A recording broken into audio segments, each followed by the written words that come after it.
Hey fish people, welcome back to the channel. Today we're going to be talking about an awesome nano fish that I think gets overlooked far too often in this hobby, the glow tetra. Now no, this is not a glowfish. This is a naturally occurring species of tetra that was actually first introduced into the hobby back in 1933. Now the glow tetra goes by the scientific name of Hemigrammus Rithrozonis. It's on the screen. This is a freshwater fish found in blackwater streams and rivers in the country of Guyana of South America. Their body is mostly silverish transparent, except for their head, and which has a little orangish red in it. And then down the whole length of the body horizontally is a nice reddish orange line. So it kind of looks like a glow stick, which I'm assuming is where they got the name. But, back in the 30s, we didn't have glow sticks. So whoever named this was very foresightful and named them a Glowlight Tetra. They are considered an extremely easy fish to take care of and very hardy. They have a lifespan of about 2 to 4 years, depending on water quality and food quality, and will max out about 1.5 inches. So they're going to stay nice and small for us nano people. Typical tank conditions for these guys are going to be a pH range of 5.5 to 7.5, but since they do come from blackish water, they should be kept more on the acidic side or as close to neutral as you can get it.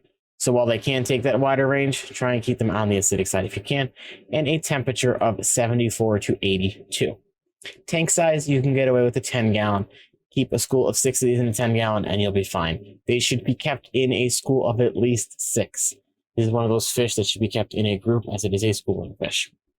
Now, as far as what you can put with them, they are an extremely peaceful fish. So all of your typical community species are going to do well with these guys. As long as it says community peaceful on that little sticker or on the internet, you're good to go with these guys. Some normal tank mates with these are going to be Corydoras, Guppies, Danios, other Tetras, and Rasboras, just to name a few.